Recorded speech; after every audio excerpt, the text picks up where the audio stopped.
I'm Anthony Bresnikan with Entertainment Weekly, and we're here with the Avengers. We're in the Endgame, the original 6 Avengers, and Kevin Feige, president of Marvel Studios, who's like the Nick Fury in real life. That's been said. That's by Sam. before. Sam Jackson. You bring, but he's dust, so we need you here to help bring corral the Avengers. Fury. Proud to do that. So you guys can't talk about Endgame, right?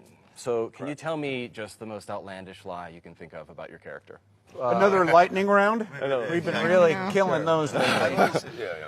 And the only thing you can guarantee about Endgame is that it's going to begin, and then it's going to end at some point. There will be. A movie. No. Oh, it doesn't even end. It's going to be continuous. Surely there's something. You just leave the theater whenever you want. The run, it just keeps running. I'm gonna have PTSD from the junket. I mean, honestly, Really? it is so stressful. It really is. What? Really. You're doing great. Well, you know at the end of every day, I lie awake at night and I think about all the things things I you can't almost say. said, Yeah. and it gives me panic. Oh, you think you feel that way? Tell us about it, Mark. How do you feel? Oh. You're a repeat offender, Mr. Ruffalo. I not had re-education camp. What's the biggest one you've spilled? Well, what in the about past when you movies? stream the first 10 minutes of That That might be the highlight. That might be the highlight. That was someone had to walk up to you at the premiere. I saw people running up and down the aisle. What are they doing? And they went to Mark going, okay. Makes sense. That was the one that got me the call from the up high. No, but wait. There's just Above me. some strategy there because everyone laughed so hard during that you could hear it. That's all they could hear was laughing. They went, it must be good. Well, it sort of turned around on me because when I came to work on Monday, everyone ran up to me. I thought they were coming to scream at me, Barry. And he threw his arms around me and he's like, "That was genius! We got more press than we could have possibly paid for." Spoilers, right? Yes, Barry Curtis, one of our supreme security at Marvel Studios, who now is immortalized as the blockbuster parking lot security guard in Captain Marvel. Finally. That's Barry. Oh, yeah, that's right. So who's going to live Play your cards right. There's a cameo in the future. Personally, what's been the biggest change in you since you began working on the Marvel movies? My waist size. Thinner? I don't know now. I haven't checked. Fluctuating. Well, I mean, a like the weather. lot of people here have popped out children. Like three of you guys had. Before you, people have had children. Major life. That didn't affect changing my waistline. Speak for yourself. Any like people always ask, what do you bring to your character? Is there any part of the person you play? I find like there was a much clearer kind of this is who the character was in the first time I played it, and then out of just like, oh, I'll do something different, it slowly just became me screwing around and kind of having fun. And I don't know. I'm not saying I'm completely the character, but there's more of me in the character now than ever. I think just because that's the most honest place you can operate from, especially in knowing everybody. I feel like our own interpersonal or personal relationships start to echo through, and then what you see, the authenticity of, Iron Man and Captain America or whatever on screen, there is a real friendship with Chris and Robert. So then it starts to just come through whether we like it or not. Do you all feel that way, like parts of you are in this character? Yeah, I mean, well, it's impossible not to take a little piece home. Anytime you play a role, when you're in a certain headspace all day, you can't help but take some of that home with you. And sometimes you play roles where that's really exhausting, and it can be like a cave of darkness sometimes that you can't wait to shed, and other times you kind of can't wait to get back to it. And that's the fun thing about the role that, most movies when you're done, you kind of close the book on that when you move on. This one, you just kind of put on hiatus because you're coming back to them, and it's the same way that these are all friends. The character becomes a friend too. You're visiting an old friend. How do you feel about that? You kind of kicked it all off.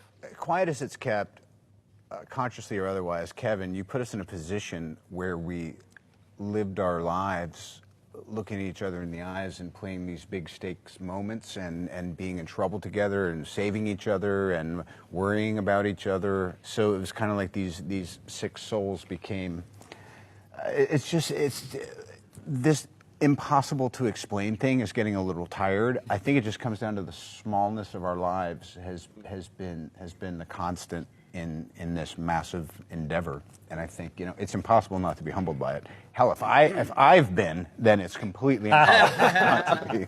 How about you, Scarlett? These characters have grappled with their with their past, and they have grappled with their destiny. And I think we've seen them over this past 10 years sort of come into their own as like fully realized people with all of their flaws, and have an acceptance of their flaws, and actually come to see them as, strengths. And I think that's probably reflective of a lot of the journeys we've all had in the past. I mean, just having 10 years of time and growing, and, having ups and downs in our lives and sharing our lives with one another, has been a real pillar of strength in all kinds of crazy times. And, I think that's what the audience also reacts to, is that the characters have grown in a way that feels reflective of their own experience. I mean, I met this girl yesterday who was like a Black Widow super fan. She was awesome. And she was like, I saw the first movie with you. Yeah, I first saw Black Widow when I was 6, and now she was, 15. Wow. And she was like, I grew up with you, and it's so exciting. And, I was thinking, God, she was a little girl. Now she's this, beautiful young woman. And, she probably feels also like the journey of these characters coming into their own is very much a part of her own experience. And I think that's how we kind of have reflected, ourselves within the characters as well. People are so emotionally invested in all of these characters. Anything you tweet about them, or any hint in a trailer that they might be in jeopardy, and like people get really worked up about it. It's kind of amazing to see. Like, you're all out there, you see it yourselves. Does that feel odd, or does it feel moving or powerful? What's it like seeing that? A little scary. You become more careful. You have a bigger responsibility, but you also see kind of the power of storytelling. And the one thing I think about these movies that's really exciting is they're forward leaning in the narrative of good versus evil. And so we're able to transcend some of the divisive narratives that are happening now. I mean, the one thing is that these stories do kind of touch a lot of different kinds of people, different kinds of belief, and I really believe that. And it's about coming together, too. Yeah, That's the it is. It's about core of unifying, Avengers, right? and it's about people who have Civil War is the ultimate example of that, And I always feel, and look at them now. yeah, I know. They love each other. And I always feel like somehow we're always 1 or 2 steps ahead of the political scene. Yeah. And and the bad guys win sometimes. Yeah. And we lose good people. And unless you sacrifice. lose, sometimes you don't value winning. Winning doesn't mean anything. That's true. And I feel like that's been this final journey into our end game. I feel like you walked perilous. I mean, that is a redemptive act happening in real time. I think you're back at 0 now, buddy. There's no red left in your ledger, right? Was that rolling? That's what note takes now. We're not just hanging out here. We're just going to come in and cover it now. That was beautiful. Well, Scarlett, last time we had you guys all together, we were talking about Black Widow and the lack of female superheroes. What part do you feel that Natasha and Black Widow have played in changing the way people look at female heroes? I don't know. It's a good question. I don't know that I have total perspective on it. But the character has certainly grown in a way where we've seen her. I think Favreau got a little offended when I called her a sexy secretary. He was like, well, she was undercover. Like, okay, yeah, definitely, that was true. But, she, I think through through Avengers, and then certainly with Winter Soldier, had an opportunity to become a woman who realized, I have not, I haven't really made any active choices in my life, and was really coming to terms with the fact, as S.H.I.E.L.D., disintegrated, and certainly now after Civil War with the Avengers also kind of disintegrating and being in all these different places and everybody kind of having their own reactions to that, she's come into her own as a woman and saying, I actually, who am I, and where is my, what do I want and what do I need, out of my relationships and also out of my own self. And she's someone is understanding her own self-worth.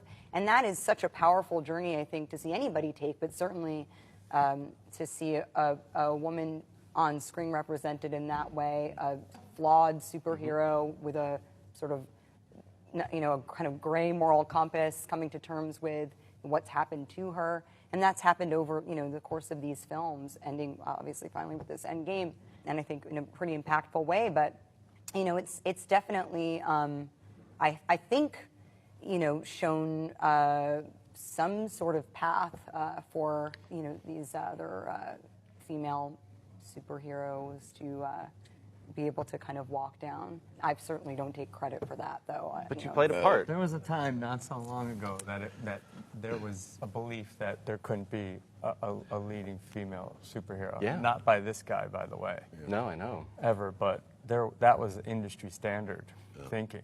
And if they were, it was strictly like sexualized. And, Well, the secretary with yeah. the skill set. Yeah, exactly. But I think Black Widow helped change it a lot and change the way people looked at Yeah, this. For you sure. did And that. honestly, I think Joss was a huge part of that too. He just is such a, huge believer of strong female characters and storylines, and he really celebrated the characters' flaws and wanted to bring them to light. I say flaws, not really, but what she perceives to be. And, that was just having his support and, him wanting to shine the light on that character really made a huge difference. So, part of the journey is the end. We said goodbye to Stan Lee after a big, long life this year. Do you guys have any poignant memories of him or stories of meeting him? I know he didn't always shoot his cameos with you guys around, but have you all gotten a Stan Lee encounter? I'm going to make this joke again. It's okay. But- I love it. I'll act like I never heard it. Go ahead. What's the story? Playing Hulk is like my generation's Hamlet. We're all going to get a chance to do it. And so it's been, and so I was really nervous about, would I please him? And I didn't meet him until the premiere of Avengers. And I kind of walked up to him sheepishly, and he saw me. He's like, "Hey!" And he's like, "You got it, kid." And I'm like, "Oh, that's amazing! Thank you, Mr. Lee." But I was so nervous about, other than Downey and Kevin, like, I was so nervous that he would be happy with what I'd done. How about you, Robert, on the first Iron Man? Is that when you met him for the first time? My mind goes to in Civil War. Rhodey and Tony are having a moment at the end, and he's like a UPS guy or a FedEx guy, and so he was outside the glass, and it was just this thing of like, it's like all of us. He's a really big deal, but he's just another schmuck who we have to get his coverage in the can, too. I'm like, and roll sound. He's like, I have a delivery for Tony Stank. And they're like, great. And then, it went completely downhill after that. And I was like, not only is that my memory through the glass, but also I am exactly like him. It all goes downhill after take one. You got to capture it before I tire. Please. You're right. Actually, take two is my strong take. But we should stop after one. How about you, Scarlett? And he guided it back to himself. Nothing's changed. I also had a similar moment to Mark when I saw him. I think it was after the Iron Man 2 premiere, and I didn't know how the audience or anybody would react to this beloved character and my interpretation of her, and especially because I wasn't originally cast, and so I also had like a lot of feelings about that. But yeah, I had a lot of feelings about it, and I saw him also in the theater, and he was very excited, and I, of course, was like, I had a big sigh of relief after that. Just he was so happy with that. That he got to see that character on screen, and it was pretty cool. You must have a lot of memories of him, Kevin. Well, You spent a lot of yes, time with him. lots and lots. And the amazing thing is, just as you've all said, he said the right thing to the right person at all times. Yeah. Every interaction was what one's dream interaction with Stan Lee would be. He made that come true every single time. I've talked before about, he left me a voicemail once in like 2004 or something. And I never got a voicemail from Stanley, and I kept it for years until I think the phone disintegrated. But it was Fearless Feige, Stanley here. I listened to it over and over and over, and that's sort of what he was always like, and always supportive. We've put a video together that I think, I'm not sure when we're going to put it out, in the home video window probably. But it is we'd never done this before, a behind the scenes of every cameo. Stan did, all the B-roll that was shot, and his stand-ups there. And, you know, his passing was very emotional for all of us, but it suddenly all came back to me just last week when I watched it. It's tremendous, and it's, you know, he outside Disney Hall, that first time, and the Tony Stank FedEx, and the deleted cameo, the first cameo he did on Avengers, when you two were in the cafe outside. See, I was going back to Fantastic Four. I have the first time I met him was in 2004 when I was doing Johnny Storm, and the day that he was on set, we actually happened to have a B-roll crew on set that day for whatever reason, and one of my first interactions with him, it's all caught on B-roll, and I've found the footage, and it's just at the time he was, you know, I was very early in my career. It was the biggest role I'd ever done. To meet someone like him was so overwhelming for me, and he was so, you know, true Stan Lee format, you know, just so full of life and just so kind and gregarious, and just made me feel right at home. And yeah, we have the entire exchange on film somewhere, and it just I tell the story, and the story actually is from Fantastic Four 1 in Toronto, when he came to do his cameo, and suddenly you couldn't find the crew. Like, Stan was getting ready in the trailer, and you look around, and we're in the middle of the city, and half the crew is gone. And I went, what? And the AD said they all ran to the comic shop on Queens, whatever, to buy comics to have him sign. And sure enough, he came in, he shot, and then he signed every single one. And that was sort of the beginning of what I call the national holiday every time he came. Did he ever talk about how, like, that was his like ultimate vision to have this stuff all up there on screen, or like? He was always so, despite how gregarious and taking credit and I should have more role, he was so humble. And he always just talked about how overwhelming it was that this had all gotten this big.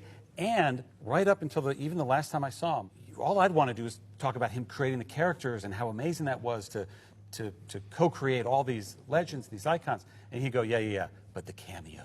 The cameos. I swear, it's what he was most proud of. That's his curtain call. You don't get a curtain call if you're writing comics. You get it. How about you, Jeremy? It's funny. I have a hard time with me. I aspire to be as strong-minded. And, the guy has lived an amazing life, and he's still always stick with me because I spent a lot of time with him more recently. And, you know, when you're that, it's so full of life, right? And when you spend time with him, you just know this guy is just burning a fire of life. And he's got a great sense of humor, a smart mind. And, you know, I hope and aspire to be anywhere half of what he was as a man, right? It's really, really fantastic. I really, really enjoyed my time with him. Cool. How about you, Chris? Just his sort of childlike wonder and attitude and enthusiasm, you know, is something that every time he'd come on the set with all of these sort of stories you hear of him coming on, and, you know, you'd want to talk about something more kind of like, well, what it all means and so on, and it was just like, no, I'm just telling stories and we're having fun and this is entertainment, and there's a deeper meaning and a message and so on, which he achieved so beautifully. But the childlike nature about him, I thought, oh, well, it's good. We can all just stay big kids forever, and he's the perfect example. So some movies come and go they're gone in 1 week. These movies have endured for 10 years. I think they'll last for 30, beyond. What do you want people to see in these movies 30 years from now? What do you want them to feel? What do you hope they'll think about them? I mean, I'm always amazed with the ability that Kevin has had to house this giant tapestry of all these woven plot lines. I just don't think it's ever going to happen again. I don't think anyone has the ability to kind of launch all these different rockets and then kind of like years down the road have them all kind of explode at once. It's just kind of the planning and the care and the subtlety to it is just choreography. It's just I just don't know that it'll happen again. And I take a lot of pride that I get to have a small part of it. Yeah. I wonder what the ripple effect would be.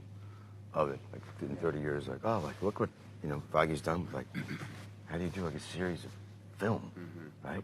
22 films, right? I hope they're still talking How do you about do it. that? That'd be nice. That's what I'm saying. already been 12, it's been 10, I absolutely could guarantee that. I mean, it's impossible not to. Yeah, there's very few right? franchises that have. I mean, like when you think about it, it's like Star Wars. I mean, Which was Indiana 3 Jones, films. maybe. Yeah. I mean, James it's Bond, like maybe. such a small Bond, right for sure. Bond for Yeah. sure. Yes. Mission Impossible, but it's they're not. But the that's not- breadth can- of this is yeah. so But so even massive. the Bond doesn't have the continuity. That's right. that is- Complexity, Bond is too. really a constant reinvention. And Yeah. Star Wars has a similar continuity, but that was a big start and stop thing. This all took place in a finite amount of time, and that finite amount of time is a decade, which isn't even a snugget. That's a huge landscape that he managed to make this unbelievable ribbon of, amazing. Really is. continuity. Well, following the footsteps of what Stan and Steve Ditko and Jack Kirby were doing when it was a small group of them in a bullpen in Manhattan and having fun. And it's been a relatively small group of us at Marvel Studios for a decade or more. And the advantage we have is we have real people that can inhabit these characters and that the audiences fall in love with and that we fall in love with. And it's what's fun for me on the tail end is I'm intimidated by actors. I'm intimidated by their ability to do what they do because I got these cameras on me and I'm shuffling and I can't and I don't like it. So it's almost like a whole other species. And when they're in their costumes, I get intimidated because I'm standing in front of these superheroes that I've been dreaming about. So it takes me about 10 years to get realize comfortable Finally, doesn't give a shit anymore. with people as people and these 6 in particular, and starting to talk to them creatively. And as they've all gotten which even from the start, but certainly as the films have continued, a stronger and stronger voice in how the characters and how the movies are made. And then I can talk, because if we're going to talk about story and talk about the movies, okay, good. That's language I can understand on that creative level, and that's happened with everybody sitting around here. And it's been the pleasure of my life with these 6 in particular. Are you really intimidated by me? Yes, in your pajamas. Particularly when you're wearing the mocap. Yeah, the mocap. When you're wearing that, particularly intimidating. You gotta bring it back. I got bring it back. It's unbelievable. I'll just say this. I'll say this, and this is you're not going to like this. I'm noticing over time, even just the last couple days, look into Kevin's eyes. He's looking at us lovingly, like a proud parent. What did I used to look like? You used to look like you were concerned, like it was DEFCON 5, and you were carrying the football, but you couldn't open it. I'm just saying, it's really nice that this has really been your labor of love, and you look over it like a conscientious parent. And now I see fear in your eyes, but before that, I was just seeing there is love in your eyes and in your heart for all of this and for all of us. And I think you've just loved us up. Back at you, Very man. nice. Very nice.